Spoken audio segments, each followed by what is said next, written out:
অজ্ঞাত বন্দিশালা আয়নাঘরে ৮ বছর গুম থাকার দুর্বিষহ বর্ণনা দিয়েছেন বাংলাদেশ সেনাবাহিনীর সাবেক ব্রিগেডিয়ার জেনারেল আব্দুল্লাহিল আমান আজমি। এই দীর্ঘ সময় মৃত্যু আতঙ্কে তাহাজ্জুদ নামাজ পড়ে নির্ঘুম রাত পার করেছেন তিনি। মঙ্গলবার জাতীয় প্রেস ক্লাবে আয়োজিত সংবাদ সম্মেলনে ভার্চুয়ালি যুক্ত হয়ে আয়নাঘরে বন্দিদশার করুণ অভিজ্ঞতার বর্ণনা দেন আব্দুল্লাহিল আমান আজমি। হাসিনা সরকারের পতনের পর ৬ই আগস্ট গভীর রাতে টাঙ্গাইলের এলেঙ্গা সড়কের পাশে তাকে ছেড়ে দেওয়া হয় বলে জানান তিনি। বিস্তারিত জানাচ্ছেন ফাহিম মনয়। আমার মায়ের হাত পা টিপে দিতাম, প্রেশার মেপে দিতাম, ওষুধ খাওয়াতাম, সারা রাত ঘুমাতেন না। ওনার মায়ের পাশে থেকে হাত বুলি বলে মাপে ঘুম পাড়িয়ে দিতাম। আমি সেই মাকে নিয়ে 22শে আগস্ট 2016 সালে রাতের ভাত খাচ্ছিলাম। আমার মা ছিলেন আমার জীবনের শ্রেষ্ঠ বন্ধু। 2016 সালের 26শে আগস্ট অসুস্থ মায়ের সাথে রাতের খাবার খাচ্ছিলেন সেনাবাহিনীর সাবেক ব্রিগেডিয়ার জেনারেল আব্দুল্লাহিল আমান আজমি। এমন সময় তাকে তুলে নিয়ে যায় নাম পরিচয়হীন একদল সশস্ত্র লোক। এ সময় তার পরিবার ও বাসার অন্য সদস্যদের সাথে কতটা দুর্ব্যবহার করেছিলেন তার বর্ণনা করেন। দুর্ব্যবহার করেছে এবং শেষ পর্যন্ত আমি আমার সম্মান বাঁচানোর জন্য আমি হাত উঠিয়ে দিচ্ছি, না হলে তারা আমার গায়ে হাত উঠিয়ে দিত। আমি হাত দিয়েছি, হাত বেঁধেছে, আমার চোখ বেঁধেছে, চোখ বেঁধে আমাকে নিচে গাড়িতে গিয়ে উঠিয়েছে, মাইক্রোবাসে নিয়ে উঠিয়েছে। এবং তখন পর্যন্ত আমি বলছি বারবার যে আমি সাবেক ব্রিগেডিয়ার, আমার জানার অধিকার আছে আপনারা কারা কারা নিচ্ছেন। তারা আমার স্ত্রীর সাথে চরম দুর্ব্যবহার করেছে, তাকেও তারা উঠিয়ে নিয়ে যেতে চেয়েছিল এবং তার সাথে চরম দুর্ব্যবহার করেছে। তাকে এক পর্যায়ে গায়ে হাত দেওয়ার মতো অবস্থা হয়েছিল। আমার বাসার যুবতী কাজের মেয়ে, তার গায়ে হাত উঠিয়েছে। আমার বাসার যে দেখাশোনা করে আমাদের ম্যানেজার, তাকে মাটিতে ফেলে তার বুকের উপরে লাফিয়েছে।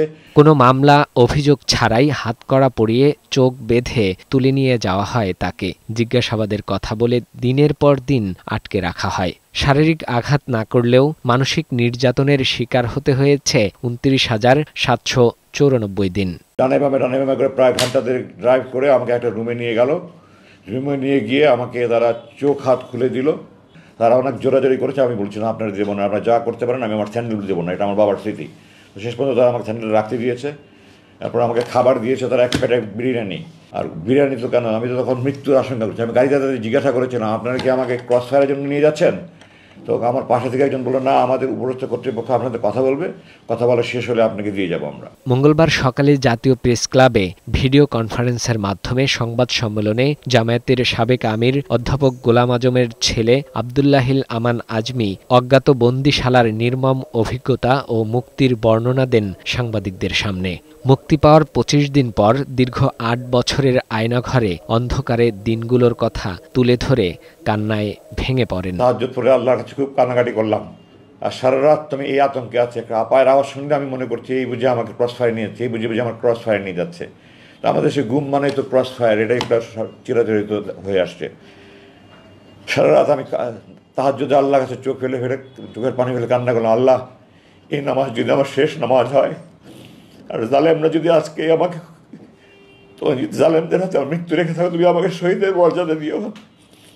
আর আমার লাশ যেন কুকুর বিড়াল না খায় আল্লাহ। আমার লাশটা অক্ষত অবস্থা আমার স্ত্রী সন্তানদের কাছে পৌঁছে দিও। আমি তাহাজ্জুদের ফজরের নামাজ পড়ে দোয়া পড়ে বিছানায় শুলাম, চোখে তো ঘুম আসে না।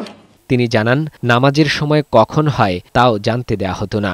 হাত বাঁধা অবস্থায় নেওয়া হতো বাথরুমে। সূর্য দেখিনি, চাঁদ দেখিনি, মেঘ দেখিনি, বৃষ্টি দেখিনি, রোদ দেখিনি, আমি মহলার মাটি দেখিনি, গাছ দেখিনি। আমার রুমের দক্ষিণ দিকে দুটো ছোট ভেন্টিলেটর ছিল, ওগুলো দিয়ে মাঝে মাঝে একটু আলো দেখা যেত। আমি মাঝে মাঝে ওই তাকিয়ে দেখতাম।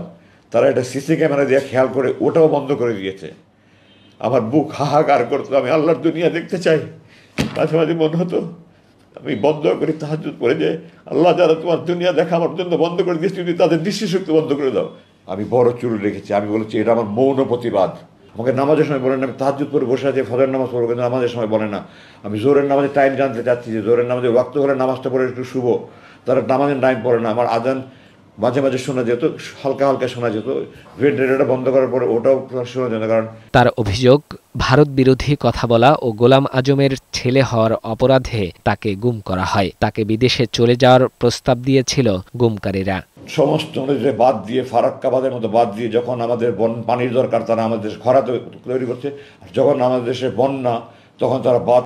তখন থেকে আমি ভারতের বিরুদ্ধে ফেসবুকে সোচ্চার ছিলাম। আমার বোন ফেলানির লাশ 24 ঘন্টা তার কাটা ঝুলেছিল, আমার এখন বুক ফেটে যায়। সেনাবাহিনীর চাকরি করা অবস্থায় আমি এগুলো বলতে পারিনি। 2009 সাল থেকে আমি বলেছি, এটাই ছিল আমার অপরাধ, এটা আমার বড় অপরাধ ছিল। আর অপরাধ, আমি অধ্যাপক গোলাম আজমের ছেলে, এই কারণে তারা আমাকে নিয়ে বন্দি করে রেখেছে। চিকিৎসার কথা বলে 5ই আগস্ট তাকে অন্যত্র নেওয়া হয়। পরদিন মধ্যরাতে টাঙ্গাইলের এলেঙ্গা সড়কের পাশে ছেড়ে দেওয়া হয়। আল্লাহ, আমি তো 8 বছর পরে তোমার আকাশ দেখছি, তোমার তারা দেখছি, তোমার মেঘ দেখছি, তোমার চাঁদ দেখছি। আল্লাহ, মাটির দিকে থেকে বললাম, আল্লাহ তোমার মাটির মানুষ আমি, তুমি আমার সে মাটি দেখাচ্ছ 8 বছর পরে। ভবিষ্যতে যেন এদেশে কোনো গুম খুনের ঘটনা না ঘটে সেই প্রত্যাশা তার।